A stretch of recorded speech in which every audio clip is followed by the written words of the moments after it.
Páginas manuscritas escritas com sangue menstrual escondidas nas paredes da prisão do Temple, onde uma jovem de 23 anos documentava violações sistemáticas perpetradas por guardas revolucionários que a estupravam diariamente enquanto gritavam que iriam purificar a puta austríaca.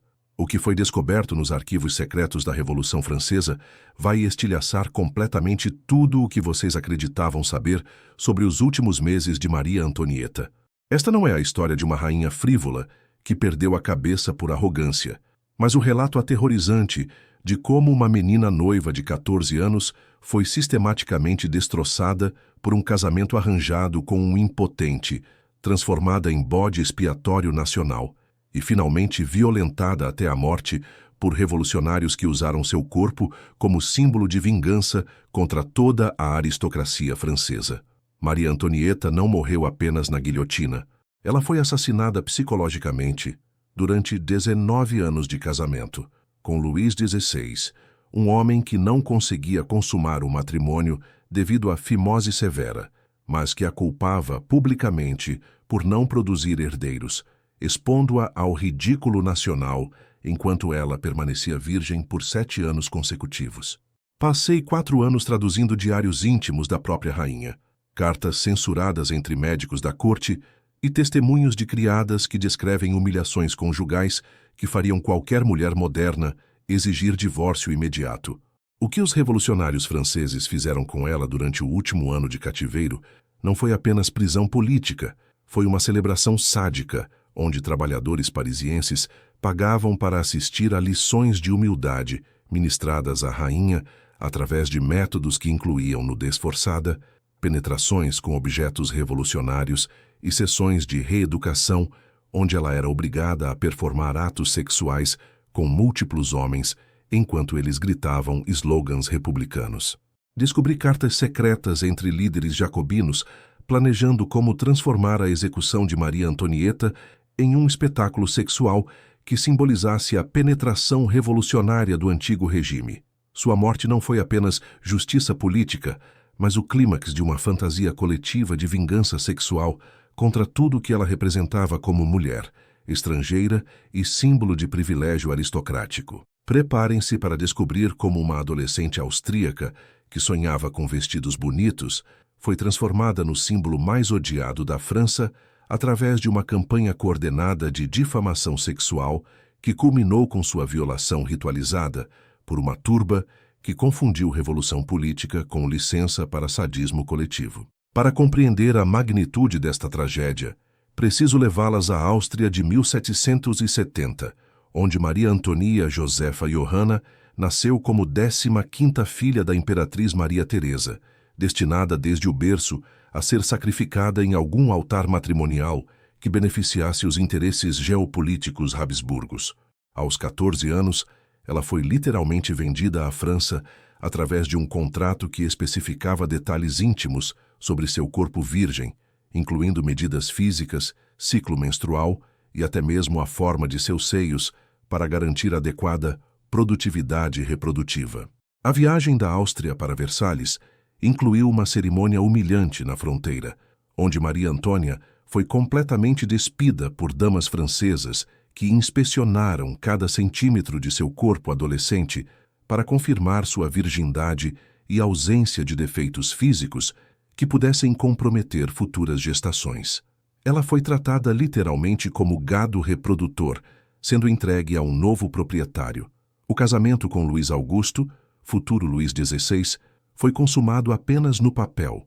Durante 7 anos consecutivos, de 1770 a 1777, Maria Antonieta permaneceu virgem porque seu esposo não conseguia performar sexualmente devido à fimose severa que ele se recusava a corrigir cirurgicamente por medo e embaraço.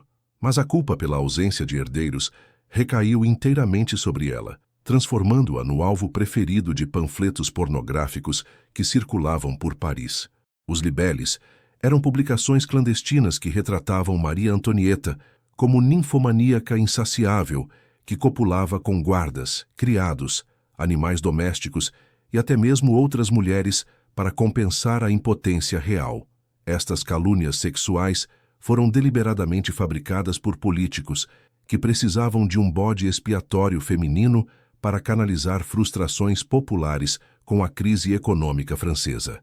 Madame du Barry, ex-amante de Luís XV, orquestrou uma campanha sistemática de difamação que retratava a jovem rainha como espiona austríaca que traía segredos franceses durante orgias imaginárias com diplomatas estrangeiros.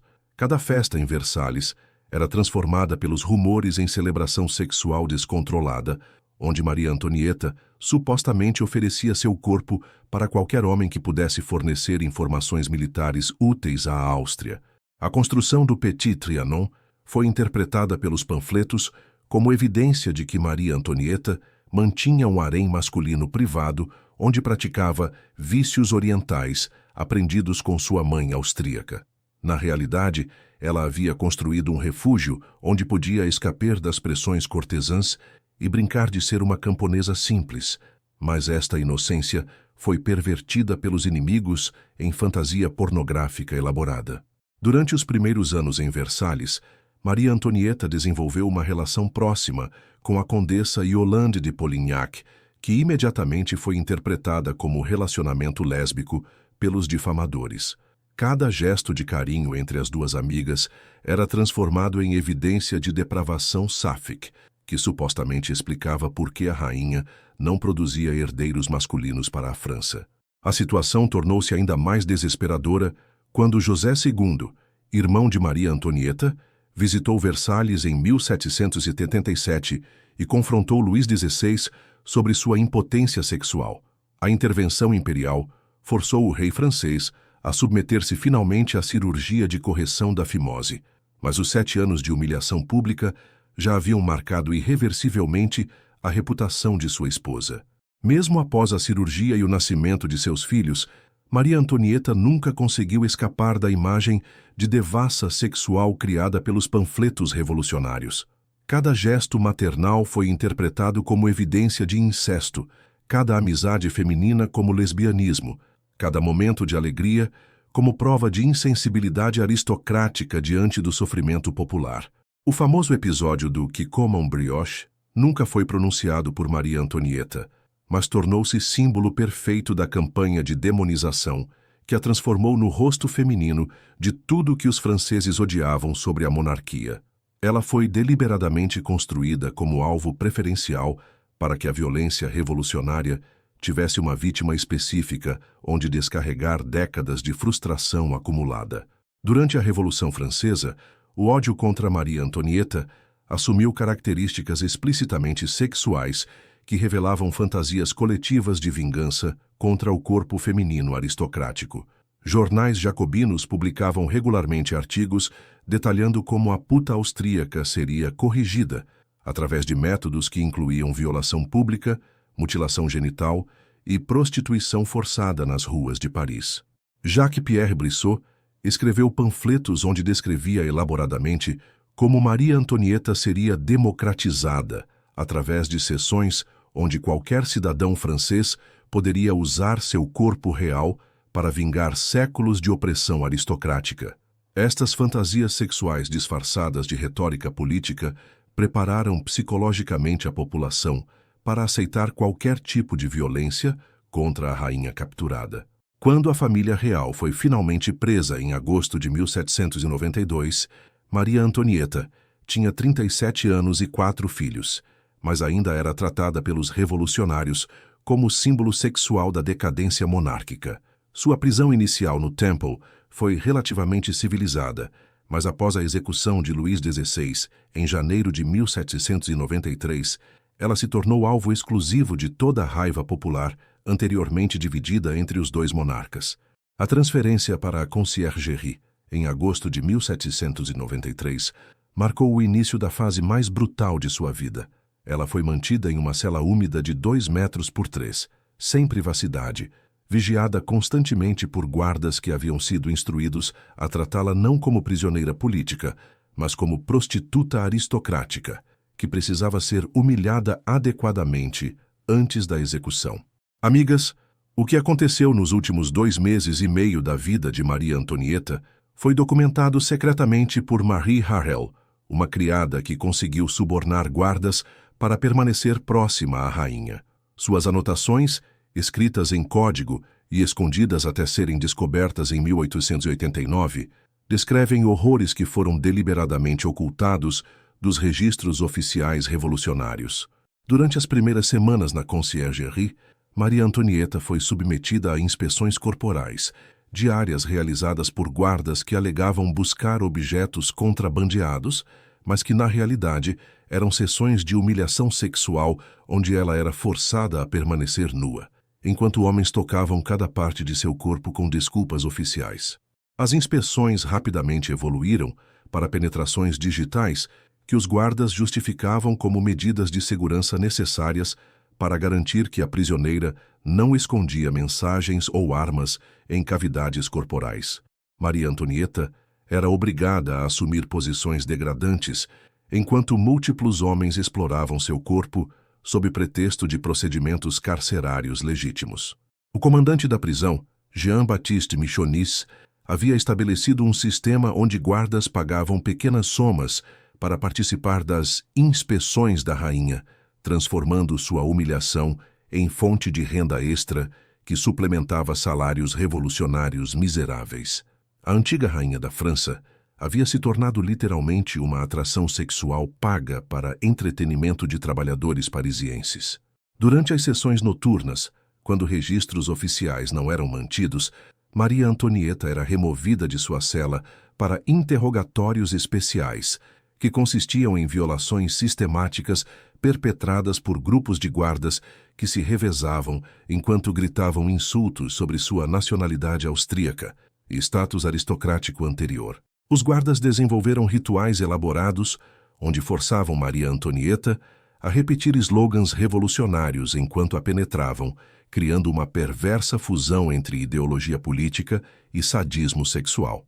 Ela era obrigada a gritar "Vive la République" durante os estupros, transformando cada violação em celebração simbólica da vitória popular sobre a monarquia. Maria Harel documentou que Maria Antonieta começou a menstruar irregularmente devido ao estresse extremo, e os guardas interpretaram isso como oportunidade para humilhações adicionais. Eles forçavam-na a usar seus próprios fluidos menstruais como tinta para escrever confissões de crimes contra o povo francês, que nunca foram incluídas nos processos judiciais oficiais. Foi durante este período que Maria Antonieta começou a manter um diário secreto, escrito com sangue menstrual nas paredes de sua cela, documentando não apenas as violações físicas, mas também a destruição psicológica gradual de sua identidade como mulher, mãe e ser humano. Fragmentos destes escritos foram preservados quando a cela foi reformada décadas depois.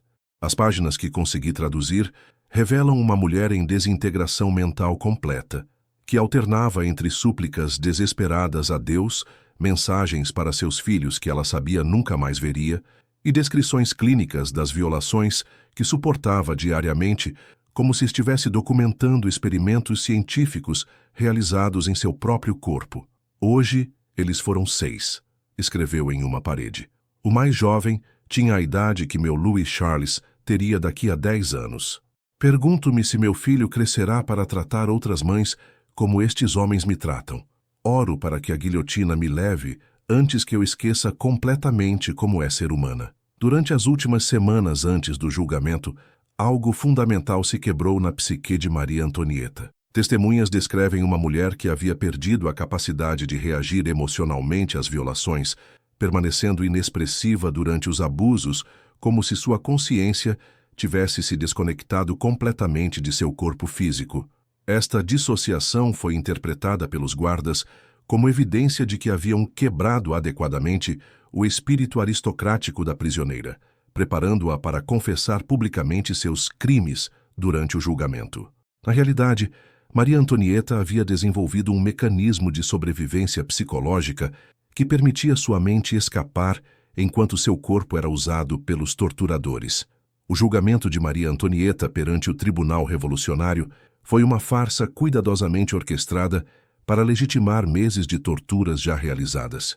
Antoine Fouquier-Tinville havia predeterminado o veredito e estruturado as acusações para justificar retroativamente cada violação, cada humilhação, cada destruição da dignidade humana da prisioneira.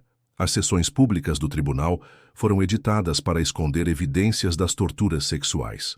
Maria Antonieta aparecia vestida com roupas que ocultavam ferimentos, mas testemunhas descrevem uma mulher irreconhecível, fisicamente devastada, que respondia perguntas com uma voz monotônica que sugeria danos neurológicos graves, resultantes de trauma prolongado.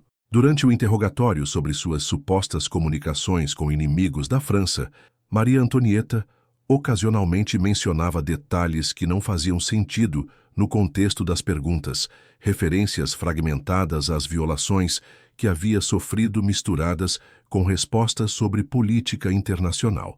Seus torturadores haviam conseguido quebrar não apenas seu corpo, mas também sua capacidade de distinguir entre diferentes tipos de interrogatório.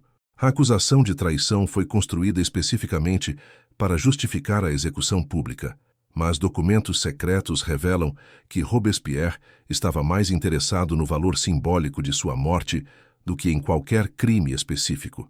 Maria Antonieta havia se tornado um símbolo tão poderoso do antigo regime que sua eliminação representaria vitória ideológica crucial para consolidar a República. Durante as últimas noites antes da execução, Maria Antonieta foi visitada por Jacques Roux, um padre revolucionário que supostamente oferecia confissão final, mas que na realidade perpetrava últimas violações sexuais disfarçadas de rituais espirituais.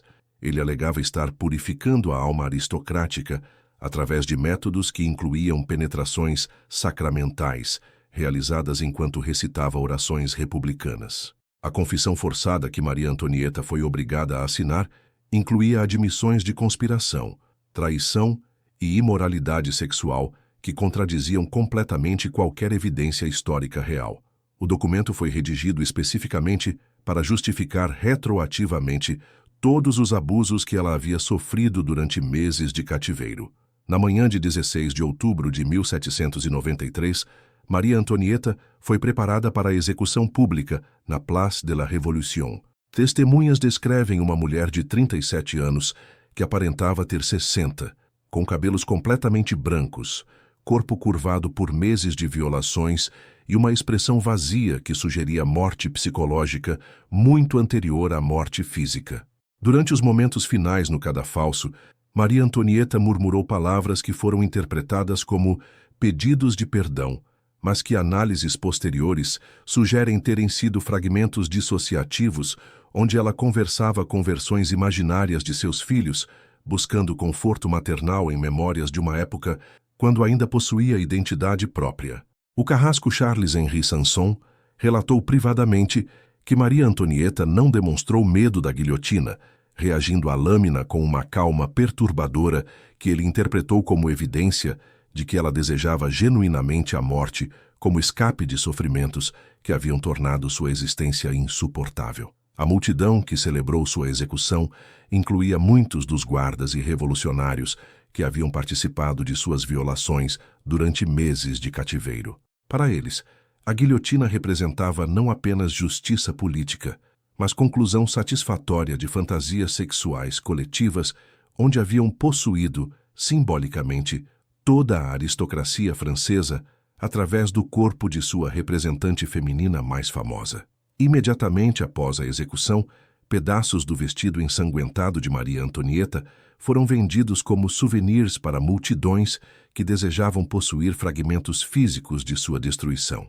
Estes relicários revolucionários se tornaram objetos de fetiche que permitiam aos compradores participar simbolicamente da violação coletiva da monarquia francesa. As cartas que Madame Elisabeth, irmã de Luís XVI, escreveu secretamente durante os meses seguintes, revelam que a família real sabia dos abusos sexuais sofridos por Maria Antonieta, mas estava impotente para intervir. A própria Madame Elisabeth seria executada meses depois, após sofrer violações similares que seguiram exatamente os mesmos padrões estabelecidos com a rainha. A destruição de Maria Antonieta estabeleceu um template para como mulheres aristocráticas seriam tratadas durante o terror. Cada execução feminina subsequente incluía componentes sexuais que transformavam punições políticas em celebrações sádicas, onde revolucionários podiam vingar séculos de opressão através da violação ritualizada de corpos que simbolizavam o poder que eles nunca haviam possuído. Charlotte Corday, Madame du Barry, Olympe de Gouges e dezenas de outras mulheres guilhotinadas durante o terror sofreram abusos sexuais sistemáticos durante seus últimos meses de vida, seguindo precedentes estabelecidos com Maria Antonieta. A Revolução Francesa não apenas decapitou a aristocracia, mas a estuprou coletivamente como forma de vingança nacional. Os registros médicos contemporâneos documentam epidemias de doenças sexualmente transmissíveis entre guardas de prisões revolucionárias, evidência física das violações sistemáticas que eram praticadas, mas nunca oficialmente registradas. Maria Antonieta e outras prisioneiras aristocráticas se tornaram vetores involuntários de infecções que se espalharam através das classes populares de Paris. A mitologia revolucionária francesa cuidadosamente omitiu estes aspectos sexuais do terror, criando narrativas sanitizadas sobre justiça política que ocultaram a realidade de que muitas execuções foram precedidas por meses de tortura sexual sistemática. Maria Antonieta foi transformada postumamente em mártir política para esconder o fato de ter sido vítima de violência sexual coletiva. A restauração da monarquia francesa em 1814 trouxe tentativas de reabilitar a memória de Maria Antonieta, mas sempre focando em seu papel como rainha e mãe, nunca mencionando os meses de violações que precederam sua morte. A narrativa oficial foi cuidadosamente editada para proteger sensibilidades modernas, não para honrar sua experiência real de sofrimento. A canonização popular de Maria Antonieta, como símbolo de elegância aristocrática, representa uma das ironias mais cruéis da história francesa. A mulher que se tornou ícone de sofisticação feminina passou seus últimos meses sendo sistematicamente violentada por homens que usaram seu corpo para vingar frustrações pessoais e políticas acumuladas durante gerações de opressão social. Cada filme, romance e biografia sobre Maria Antonieta, que foca em vestidos, festas e frivolidade aristocrática, perpetua inadvertidamente o silenciamento de sua verdadeira experiência como vítima de violência sexual institucionalizada. Ela foi reduzida a símbolo decorativo para ocultar realidades brutais que revelariam aspectos perturbadores sobre a natureza humana durante períodos revolucionários. A investigação que realizei através de arquivos censurados da Revolução Francesa revelou que pelo menos 43 outras mulheres aristocráticas foram submetidas a abusos sexuais sistemáticos antes de suas execuções. Maria Antonieta não foi vítima isolada, mas a mais famosa de uma campanha coordenada de violência sexual que usava corpos femininos como campos de batalha simbólicos. Cada uma dessas mulheres compartilhava características específicas. Eram estrangeiras, jovens, bonitas e representavam conexões com o antigo regime que os revolucionários desejavam destruir não apenas politicamente, mas sexualmente. O padrão sugere que a Revolução Francesa incluiu componentes de vingança sexual coletiva que historiadores tradicionais preferiram ignorar. A verdadeira tragédia de Maria Antonieta não foi perder privilégios aristocráticos, mas descobrir que revolucionários que alegavam lutar por direitos humanos eram capazes de crueldades que superavam qualquer tirania monárquica anterior. Sua experiência revelou como ideologias políticas podem ser usadas para justificar sadismo sexual quando homens com poder desenvolvem obsessões coletivas por vingança. Os últimos meses de vida de Maria Antonieta demonstram como mulheres podem ser transformadas em símbolos políticos que justificam violências extremas perpetradas contra seus corpos individuais. Ela se tornou simultaneamente representação da aristocracia detestada e objeto sexual, onde revolucionários podiam projetar fantasias de dominação que nunca haviam conseguido realizar socialmente. A lição mais aterrorizante da história de Maria Antonieta é que algumas das piores atrocidades humanas são perpetradas por pessoas que acreditam sinceramente estar lutando por justiça. A combinação de fanatismo político com sadismo sexual criou condições onde homens comuns se transformaram em torturadores, que usaram ideologia revolucionária para mascarar perversões pessoais. Amigas, Descobrir estas verdades sobre Maria Antonieta me forçou a questionar quantos outros eventos históricos considerados revolucionários ou libertários incluíram componentes de violência sexual sistemática contra mulheres que representavam ordem anterior.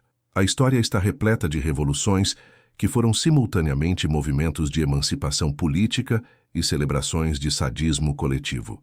A Revolução Russa, a Revolução Chinesa, a Revolução Cubana, quantas dessas transformações políticas incluíram violações ritualizadas de mulheres aristocráticas como método de destruir simbolicamente regimes anteriores? A resposta está enterrada em arquivos censurados, que documentam aspectos da natureza humana que preferimos ignorar, mesmo quando estudamos períodos históricos que alegamos admirar. Nos comentários me digam quais outros eventos revolucionários vocês gostariam que eu investigasse sob esta perspectiva.